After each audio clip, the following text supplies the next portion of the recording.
दोस्तों, आज की कहानी है भाभी जी की आंखों में आंसुओं भरा शगुन।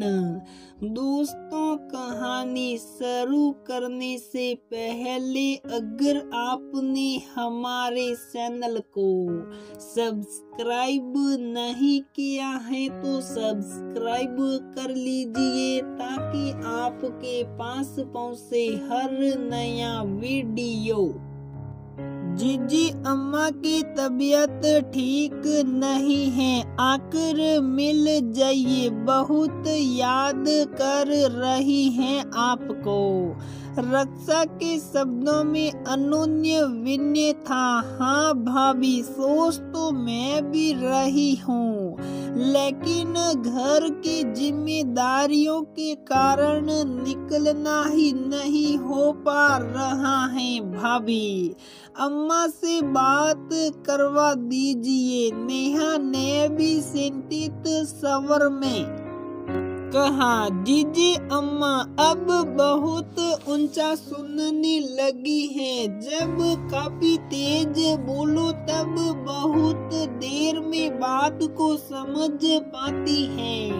रक्षा ने मोबाइल अम्मा के हाथ में थमा दिया और तेज स्वर में बोली, लीजिए अम्मा, जीजी से बात कर लीजिए। बड़ी मुश्किल से नेहा अम्मा से थोड़ी सी ही बात कर पाई। अब तो जाना ही पड़ेगा, इतने दिनों से टाल रही थी, लेकिन अब अम्मा से मिल आती हूँ। पता नहीं कितने दिनों की जिंदगी है, आखिर समय किसने देखा। नेहा ये सोचते सोचते मायके जाने की तैयारी करने लगी।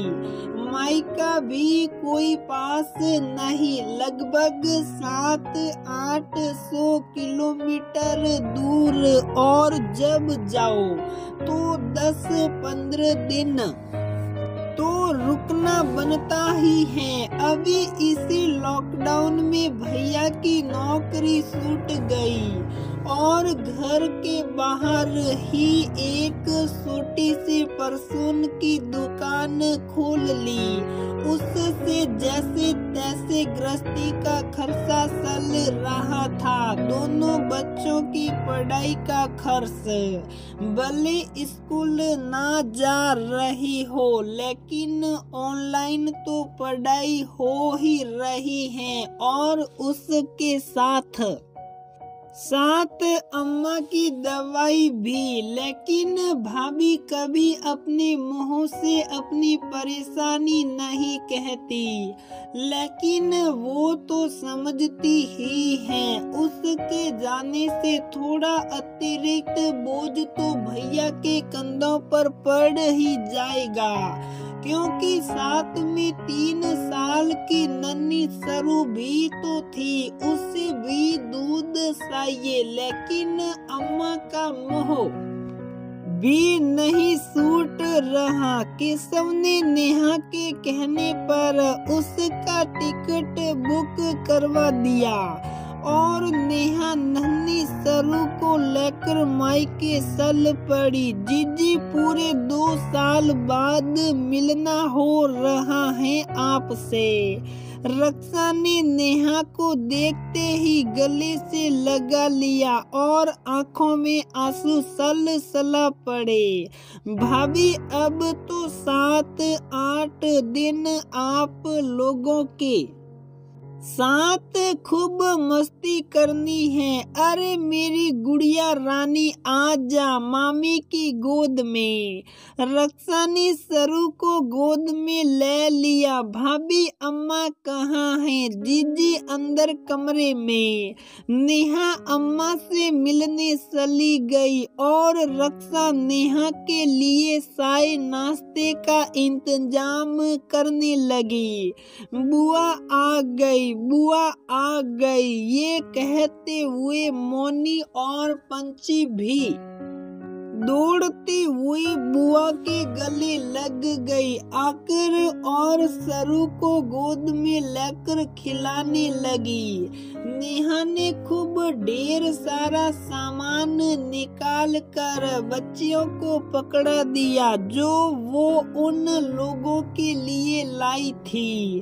कपड़े, खिलौने और चॉकलेट, टॉफी। ये क्या जीजी, कितना खर्च कर डाला। अरे भाभी, इसमें खर्चे की क्या बात। आखिर बच्चों की बुआ पूरे 2 साल बाद आ रही थी। थैंक यू बुआ। सचमुच भाभी, अम्मा बहुत कमजोर हो गई हैं। अच्छा हुआ कि आपने जिद करके बुला लिया।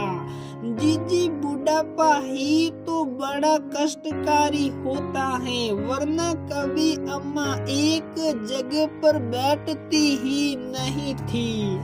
दिन भर मेरे साथ घर के काम में सहयोग करती रहती, बल्कि इतनी कमजोरी के बावजूद भी सब्जी काटने बैठ जाती हैं। मैं मना करती थी, लेकिन आपके भैया बोले अच्छा है, इसी बहाने अम्मा का दिल बहला रहेगा। अब तो फिर मैं भी नहीं मना करती। भाभी, आप बिल्कुल सही करती हैं।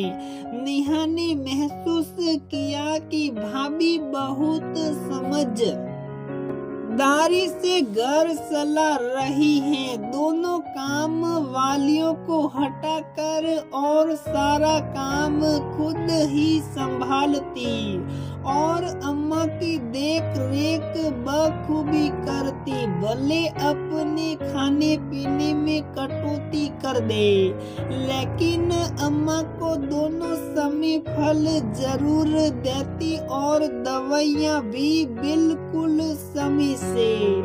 बहुत अच्छा लगा नेहा को कि उसकी अम्मा सचमुच भाग्यशाली हैं, वरना आज के समय में बुजुर्गों की देखभाल के लिए बहू बेटियां मुंह मोड़ लेती हैं। नेहा बच्चों को घुमाने के बहाने बाहर ले जाती और खूब सामान दिला लाती। कभी कभी इसी बहाने घर की जरूरत का सामान भी ले आती।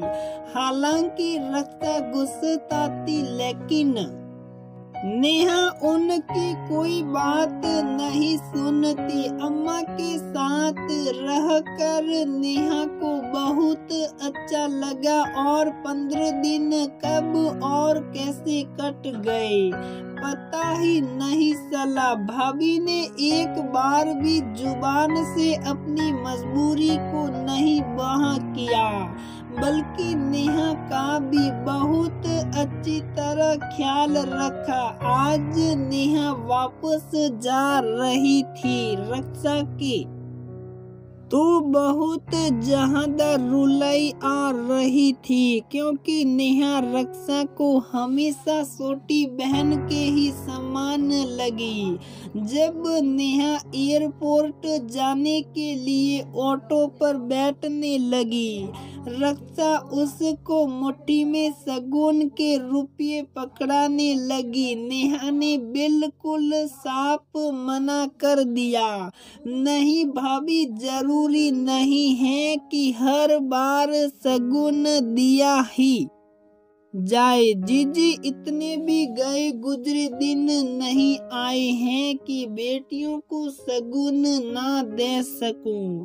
नेहा ने देखा भाभी की आंखों आंसुओं से तर-बतर हैं और एक झटका सा लगा नेहा को और उसने एक पल भी गवाए झट से वो शगुन रक्षा के हाथों से ले लिया। भगवान करे मेरे भैया भाभी हमेशा ऐसे ही शगुन देने वाले बने रहे और नेहा मन में एक सुखद अनुभूति लिए अपने गंतव्य की ओर चल पड़ी।